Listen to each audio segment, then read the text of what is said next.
I am a survivor. We were upstairs, and my mom and my dad were downstairs. I guess they were fighting. I never actually witnessed my dad lay a hand on her, but I would just hear the repercussions, or I would hear my mom sobbing. Picturing it, when I would hear her cry would be enough. What brought us to Gateway was actually me. I decided to call the police. I was just sick of hearing fighting, and I believe that that's what made my mom make that decision, to find somewhere for safe haven. Domestic violence. It's a problem that doesn't target one type of person, one economic status.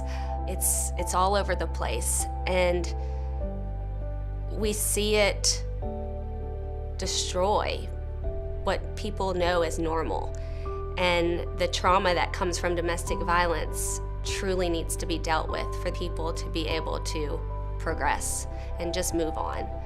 We hear about ladies that come here desperate, leave everything that they had, everything that they know. It's not something that you want to talk about a lot, but it does touch so many people too, that you can't just think that you're the only, it's only affecting one person. It's not just affecting one person.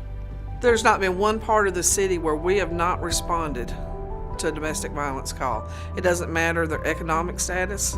We have responded to every area in the city for a domestic violence call, and we won't stop it. It's very hard for them to get back on their feet and to have hope that there's a future for them. Our services, I truly believe, help wherever they are in that process, whether they've decided to leave or they're still in that abusive situation. The day that we came here, it was after school. I was in 4th grade. My mom picked me up, and we had all of our stuff in a bag in the car.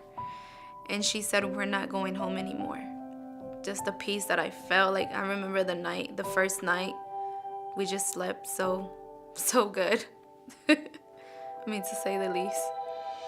Safe haven means that you can go in and not worry about whether or not you're safe or not. And it gives you the time to sit back and think things out without anybody coercing you or anything. You know what is out there, what you can do and what you can't do, and you make the decision yourself. You have someone that can work with the children as well while the mother's trying to get herself together. A lot of times she doesn't have any money, she doesn't know how to budget. It's just a lot of life skills that she can learn while she's in this protective situation. And that's what I call a safe haven. You have somewhere to come and think things out and make up your mind. Sometimes they go back, sometimes they don't, but they know what the options are and they can decide for themselves what they want to do. They do a lot of training with our officers. They do a lot of training in the community. They do a lot of training with the school children. And they're trying to stop the violence, not just continually make the place bigger to profit, but they're actually trying to stop the violence in this community. And so it's much more than just a building. It's education, it's safety, it's taking control of your life. Thankfully, we have such a good relationship with Hall County Sheriff's Department and Gainesville City Police.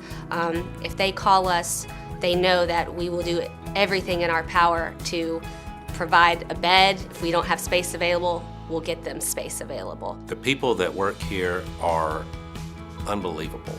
They're on the front lines of people that are desperate for help.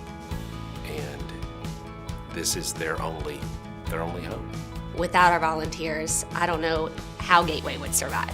Literally would not be able to provide the services to our clients that they need to get through each day. I'm never gonna forget the first Christmas there, waking up on Christmas Day and there was a whole room full of presents. To me, that's one of the best memories of my life, just waking up and having all those presents. And I knew that those presents were from people that donated, and that means so much because it means that they really gave it from their bottom of their heart.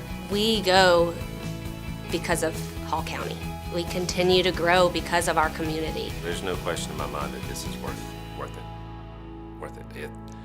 If we don't do it, I don't know that there's anybody else to do it.